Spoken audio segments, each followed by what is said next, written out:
You can't use our long-range missiles to attack Russia on its own territory. Time and time again, this is the message that the West has delivered to Ukrainian President Volodymyr Zelensky when he's asked to use British Storm Shadow and American ATACMS missiles against Russia. The refusals were based on a good reason. Striking Russia in its territory has long been considered a red line in the Ukraine war. Doing so with missiles provided by Western countries would be even worse, with Russia possibly taking such strikes as one provocation too far. World War III might be the consequence if Ukraine uses the West's long-range missiles in Russia. Zelensky's arguments to the contrary have fallen on deaf ears for over 2.5 years, but now everything has changed. Ukraine finally has permission to use Western-made long-range missiles in Russia. The move represents a massive turnaround in the way the West has approached Putin's special military operation, and it could mean one of two things. Either Ukraine now has a weapon that could help it win the war, or we're all on the verge of a global conflict that Putin has been threatening since the beginning. In this video, we're going to explore the approval Ukraine has supposedly received from the West, as well as the risks posed by the use of these missiles inside Russia. It all starts with the approval. On September 11, 2024, The Guardian reported on hints that the West was on the verge of lifting its restrictions on long-range missile use in Russia. During a meeting with Zelensky in Kyiv, US Secretary of State Antony Blinken claimed that the US has been willing to adapt its policy when it comes to how Ukraine uses the weapons it provides from day one, and that it would continue to adapt as needed. Further comments from British Foreign Secretary David Lammy seem to suggest that such an adaptation would be discussed in Kyiv. Lammy pointed toward Iran dispatching ballistic missiles to Russia as a significant and dangerous escalation that forced a change in strategic thinking in both the UK and the US. The message appeared to be clear. Russia is intent on using foreign missiles in Ukraine, so perhaps it's about time Ukraine could do the same with Russia. However, the conference between Zelensky and his two compatriots came and went with no formal announcement. From the outside, it still appears that Ukraine doesn't have permission to use British or American long-range missiles in Russia. But reports have started to emerge suggesting otherwise. True, there had been no official announcement, the Kyiv Independent claimed on September 12th. However, that didn't mean anything because the UK had already privately decided to allow Ukraine to use its Storm Shadow missiles for long-range strikes in Russia. The newspaper's report cited anonymous UK officials who claimed that discussions took place behind the scenes of the September 11th press conference had proven fruitful for Zelensky. In fact, the entire press conference that served as the public face of these discussions wouldn't have taken place at all if not for a change in policy on missile usage. Euromaidan Press published a similar report on September 12th, stating that the joint visit of Blinken and Lammy to Kyiv offered a strong indication of the decision to allow the use of long-range weapons. A later report by The Guardian on September 14th suggested that British Prime Minister Keir Starmer is pressing US President Joe Biden to back his plans to allow Ukraine to use Storm Shadow missiles to strike Russia. Look beyond the diplomatic wrangling and it seems likely that Ukraine had in fact received permission to use Storm Shadow missiles however it sees fit. That permission isn't official. The UK hasn't come out publicly to say that Ukraine can use its missiles inside Russia, but behind the public diplomatic wrangling, discussions have taken place that appear to have resulted in Ukraine being allowed to finally cross one of Putin's biggest red lines. Which brings us to a key question: why do Storm Shadow missiles even matter? After all, Ukraine has received billions of dollars in military aid during Putin's special military operation, which has already included Storm Shadows. It's been using the missiles too, focusing Storm Shadow strikes on Russian military positions in Crimea. If Ukraine already has these missiles, why is it such a big deal that it's being allowed to use them to strike targets inside Russia? To answer that question, we need to understand what a Storm Shadow missile is. The result of a joint effort by the UK and France to develop a new long-range missile, Storm Shadow is a long-range cruise missile that can be launched from ships, submarines, and aerial platforms. Each missile measures 16.7 feet and has a launch weight of 2,866 pounds, 881 pounds of which is a high-explosive warhead capable of penetrating defenses to ensure the missile hits its target. We've seen this in Crimea already. Storm Shadows have been able to break through the roofs and similar defenses of Russian military installations in that annexed region to wreak destruction. The BBC dubs the missile the ideal weapon for penetrating hardened bunkers and ammunition stores, such as those used by Russia in the Ukraine war. The missiles are powered by a turbojet propulsion system, allowing them to reach speeds of over 600 miles per hour. However, it's the missile's range that makes it such a threat to Putin. A Storm Shadow can travel for up to 155 miles, meaning that each $1 million missile is capable of striking targets far beyond the front lines established in the Ukraine war. That's why these missiles matter so much to Ukraine. As the BBC reports, Ukrainian cities on the front lines of the war face constant bombardment from Russian missiles, drones, and glide bombs. The latter is especially devastating. In March 2024 alone, Russia dropped 3,000 glide bombs on Ukraine. These Soviet-era bombs weigh hundreds of pounds and have been equipped with fold-out wings and satellite navigation systems that allow them to glide to a target while evading anti-air defenses that are tuned to take out missiles and drones. Each of these glide kits costs between $20,000 and $30,000, giving Russia a cost-effective way to destroy Ukrainian cities without burning through far more expensive missiles.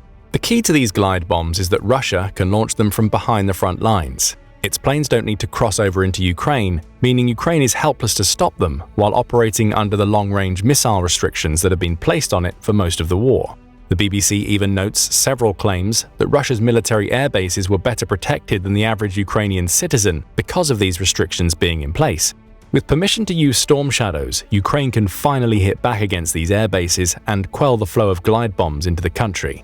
The Institute for the Study of War points out that Storm Shadows would allow Ukraine to directly strike up to 200 Russian air bases and ammunition stores, many of which lie within Russian territory behind the border it shares with Ukraine. Several key Russian regions, including Kursk, Belgorod, and Rostov-on-Don, would become targets, with Kursk and Belgorod already being subjected to Ukrainian invasions in recent weeks. With Storm Shadow attacks, Ukraine could take out both ammunition stores and Russian troops arriving to thwart its incursions in these regions, effectively securing a new front line within Russian territory.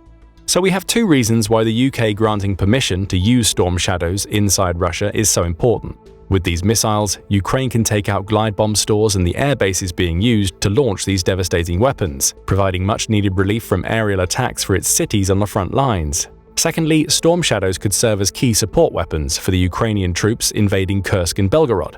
The missiles could take out key Russian installations and limit Putin's responses to those invasions, giving Ukrainian soldiers on the ground more time to build fortifications and secure the territory they've taken. But there's more. According to ABC News, Ukraine also sees Storm Shadows as a potential catalyst for seizing the initiative from Russia as the war enters a third year. Russia's steady advance into Ukraine is likely to slow down when winter comes. Having long-range airstrike capabilities allows Ukraine to take advantage of that slowdown, as it can use Storm Shadows to take out supply depots and communication centers with pinpoint strikes, thereby preventing Russia from organizing future assaults in the spring of 2025 and beyond. Those strikes could limit Russian air superiority, particularly when it comes to the previously mentioned glide bombs, and could even open the door for Ukraine to create pockets of air superiority of its own. In that sense, Storm Shadows could be an ideal support tool for the dozens of F-16 fighter jets set to enter Ukraine in 2025. The missiles could take out Russian air bases near the front lines, leaving the F-16s, or indeed any other fighter jets Ukraine decides to use, free to support troops on the ground as they push Russia back. At the very least, Storm Shadows could create breaks in Russia's supply lines, damaging its logistical capabilities to the point where its troops aren't receiving the equipment they need. In short, Storm Shadows give Ukraine breathing room. They present a clear attacking threat to Russia that will force Putin to push some of his most destructive assets further behind the front lines, making them less of a threat to Ukraine in the process. The problem, as well as the reason why Ukraine has been so slow to permit Ukraine to use Storm Shadows inside Russia, is that Putin has been making threats. Lots of them. The use of long-range missiles in Russia has long been one of Putin's red lines, actions most believe would provoke Russia into becoming more aggressive. He's made repeated claims that he would consider the use of Storm Shadow missiles inside his territory as tantamount to a declaration of war by NATO against his country. Those claims were reiterated on September 12, 2024, when reports of the UK secretly allowing Ukraine to use Storm Shadows emerged. That will mean that NATO countries, the United States, and European countries are fighting Russia, he claimed. Al Jazeera also reported on Putin's claims that permission to use the first missiles would amount to direct involvement of NATO countries, while adding that the Russian leader believes this would change the very nature of the conflict. While the exact nature of this threat is unclear, it appears that Putin was saying that escalation will result from Storm Shadows being used in Russia, just as he's claimed for every red line that Ukraine has crossed during the special military operation. More threats came from Kremlin spokesman Dmitry Peskov, who said that Russia believes that Starmer and Biden have already struck a deal to permit Ukraine to use long-range missiles in Russia. Peskov's threat was as vague as most that Russia has made during the war, with the spokesman simply saying that the Russian response will be appropriate. It all adds up to a potential flashpoint between Russia and NATO. If Putin is to be believed, any use of Storm Shadow missiles inside Russia would be tantamount to an escalation at best and a full-blown declaration of war at worst. And if Russia's president feels like NATO is starting to truly represent a threat to his position as his country's strongman leader, there's no telling what he might do in response. Make no mistake about it, there are clear and serious risks involved in allowing Ukraine to use Storm Shadow missiles. It would be naive to think otherwise. Counterfire made this clear in an article published on September 17, 2024, just days after the news of UK's supposed approval of Storm Shadow emerged. It mentions that the British government has championed vociferously the use of these missiles, no doubt spurred on by Putin's May 2024 threats of retaliation after the UK allowed Ukraine to use other British weapons inside Russia. That event caused UK Ambassador Nigel Casey to be summoned to the Kremlin, where he was told that British military facilities and equipment in Ukrainian territory and abroad could face the full wrath of Russia's military might if it didn't retract its permission. The UK issued no retraction. Russia hasn't attacked Britain. But the fact that such an unambiguous threat was made against the UK has spurred many in the country into believing that Ukraine needs to be able to use Storm Shadow missiles in Russia to lessen the threat that Putin poses beyond Ukraine. However, the website also points out that not all in the West support the idea. It notes that Starmer and Biden failed to provide explicit permission for Storm Shadow usage during their meeting on September 13th, suggesting hesitancy on at least Washington's end. Germany's Chancellor Olaf Scholz has also shown hesitation, refusing to supply Ukraine with any of his country's Taurus missiles, which are cruise missiles with a range of around 300 miles. Why the hesitation? It doesn't all come down to the threats Putin has made relating to these long-range missiles. Counterfire points out that though Ukraine using Storm Shadow missiles will force Russia to move its military depots and aircraft deeper into Russia, it's unlikely to do much to relieve Russian pressure in the Donbas region. That part of the conflict is primarily fought on the ground, with some air support coming from the previously mentioned glide bombs. Even if those bombs go away, Russia still has the advantage in manpower and ammunition production, with the country producing 3 artillery shells for each one the West produces. Ukraine's priority in Donbas, the outlet argues, is mobilizing enough soldiers to halt the Russian advance, rather than using long-range missiles to strike inside Russia. So a tactical element comes into play. Some Western countries are hesitant to deliver long-range missiles to Ukraine, not because they're especially worried about Russia's response, but because they feel the missiles won't make much of a difference. Remember that each of these missiles can easily cost $1 million or more. The German Taurus costs $1.1 million per unit. Perhaps Scholz believes his country's money is better spent on equipment that Ukraine can put to better use in the Donbas. Still, it's unwise to ignore the risk of escalation. Counterfire points out that some in the West are operating on the logic that Putin is all bluster and no follow-through. His actions up to this point seem to prove their case. Putin's threats of reprisals and nuclear Armageddon have extended to F-16s arriving in Ukraine, Finland and Sweden joining NATO, and even the supply of tanks to Ukraine. All of those things have happened without the Russian president pushing the nuclear button. Providing Storm Shadow missiles to Ukraine would likely merit the same response: no major escalation. The problem with this logic is that Russia has been escalating, Counterfire claims. It's just been doing it slower than the West expected. The escalation has so far remained under control, with Russia strengthening its attacks in response to each of its red lines being crossed. In the case of Storm Shadow missiles, their use in Russia may require significant direct logistical support from the West, which Putin and many in the West may view as equivalent to the West actively getting involved in the war. Scholz himself has claimed that British troops have helped Ukraine with target control for the Storm Shadow missiles used in Crimea, with Putin parroting that argument. The British deny it, but the simple fact that there's such confusion over British involvement creates a danger. There are also fears over the targets Ukraine might choose now it has free rein to use Storm Shadow missiles. Military depots and airfields are one thing, but what if Ukraine turns its attention to Russia's nuclear sector, civilian targets? What if Ukraine gets an eye for an eye approach and starts attacking cities directly with Western-made missiles? That would create a diplomatic firestorm that allows Putin to claim that the West is committing war crimes against the Russian people by enabling these attacks. As hypocritical as that would be given Putin's actions in the war, Russia killed or wounded 30,457 civilians during the first 2 years of the conflict, the Russian leader would believe he's justified in escalating further if Ukraine used storm shadows on civilian population centers. Of course, much of this is speculative. Ukraine likely won't use storm shadows to attack civilians or nuclear infrastructure. Given the clandestine nature of the approval it's received, there may have been specific conditions barring them from doing so. But the mere fact that these concerns exist, coupled with the Kremlin's capacity for spinning almost anything into pro-Russian propaganda, means there are clear risks attached to using these missiles inside Russia. In a September 22, 2024 article, CNN also makes the point that the battlefield dividends of Storm Shadow missiles are less than clear. It points out that US intelligence suggests that around 90% of the Russian aircraft used to launch glide bombs are situated at least 186 miles away from Ukrainian territory, putting them out of the reach of Storm Shadow missiles. The relocation of many of these planes deeper into Russia puts them even further out of reach. That might be the point for Zelensky, who would argue that forcing those Russian installations back makes them less effective and gives his soldiers more time to react to incoming glide bombs. Still, moving these airfields deeper inside Russia also means that Ukraine can't use storm shadows to destroy them. CNN also points out that even in the absence of these targets, Ukraine can still hit ammo depots and military headquarters with its Storm Shadow missiles, meaning some battlefield utility exists.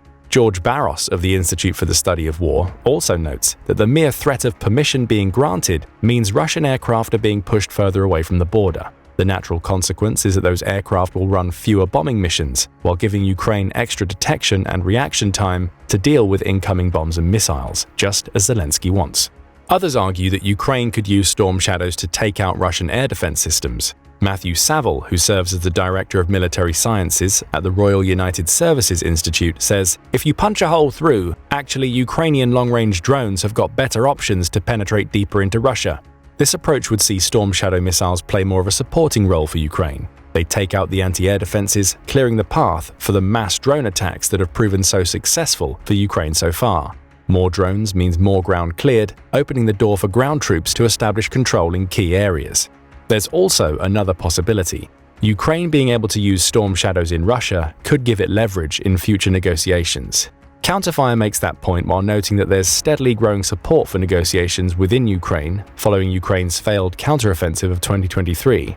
In July 2024, the Ukrainian think tank Razumkov Center polled 2,027 people on the issue, finding that 44% of the respondents supported opening talks to end the war. A further 21% said they were unsure, with 35% saying now is not the time to negotiate. There is a caveat to these results. Most Ukrainians don't believe those negotiations would create a lasting peace. Over 80% believe that Putin would only accept an end to the conflict on his terms, which would likely mean Russia claiming the territory it currently holds in the Donbass and Mariupol. Those terms are unacceptable to the vast majority of Ukrainians, the poll claims, suggesting Ukrainian people believe that the country is stuck when it comes to negotiating. Ukraine needs more leverage if it's going to get what it wants out of these negotiations. So from Ukraine's perspective, there's little point in even starting talks until that leverage is in place. Ukraine's recent incursions into Kursk and Belgorod could provide some of that leverage, especially now that Ukraine holds over 450 square miles of territory in the former. Perhaps adding the threat of Storm Shadow missiles could provide the leverage Ukraine needs to negotiate for a complete end to the war that sees Russia keep none of the territory that it's taken. Again, it's all speculation. The only thing that seems certain is that the UK has permitted Ukraine to use Storm Shadows in Russia, albeit without making any sort of public announcements relating to that usage. But is that even certain? On September 21, 2024, Le Monde published an article claiming that the supposed permission to use Storm Shadow missiles in Russia hasn't actually been granted. It quotes Zelensky, who told reporters that neither America nor the United Kingdom gave us permission to use these weapons on the territory of Russia on any targets at any distance.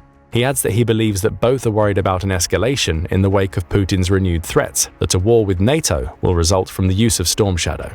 That claim throws a wrench into the works. On the one hand, it seems to support what we're seeing from the public-facing side of this missile controversy. After all, the UK and US haven't given official permission for the use of their long-range missiles in Russia, and that lack of permission likely boils down to what Zelensky claims, fear of Russian reprisal. On the other hand, Zelensky may be simply upholding the ruse. The permission to use Storm Shadow missiles has apparently been granted privately, so Ukraine's leader claiming not to have that permission could be part of the deal. Don't claim to have the go-ahead, but use the missiles as you see fit. If the latter is the case, you'd have to imagine the smokescreen will evaporate the first time Ukraine uses a Storm Shadow to take out a target in Russia. There's one more possible reason why Britain has permitted Ukraine to use Storm Shadow. Ukraine may be using the missiles to buy time. In December 2023, Ukraine's Deputy Defense Minister, Ivan Havryluk, claimed that Ukraine was working on a modification to its self-made Neptune missiles to give them long-range capabilities. Forbes military writer David Axe says that these modifications focus on extending the physical length of the Neptune, creating more space in which Ukraine can add fuel. That extra fuel could give the anti-ship missiles a 250-mile range, roughly equivalent to the Storm Shadow. So perhaps the goal of allowing Ukraine to use Storm Shadows in Russia isn't merely to give Ukraine more offensive capabilities. The UK could be buying time for Ukraine, allowing it to present a long-range threat through Western weapons while it works on developing its own missiles and ensuring it has the infrastructure needed to ramp up production at home. Where does all of this leave the situation between Russia and NATO? It's difficult to say. While various outlets claim Ukraine can use Storm Shadow missiles in Russia, there's no official confirmation from the UK. Without confirmation, it's difficult to predict how far Ukraine will go with the Storm Shadows it has left in stock. Putin is obviously wary. He's reinforced his threats of war between Russia and NATO if those missiles are used to strike targets within Russian territory. But he could also be bluffing. He's made similar threats about other red lines being crossed before, but has not expanded his special military operation outside of Ukraine yet. If nothing else, the permission to use Storm Shadows inside Russia makes Ukraine more of a threat to Putin, which could give Zelensky leverage in future peace talks, while at the same time buying Ukraine time to develop its own missiles. But what do you think about all of this? Has Britain really permitted Ukraine to use Storm Shadow missiles inside Russia? Or does the lack of an official announcement mean Ukraine still faces restrictions on missile usage?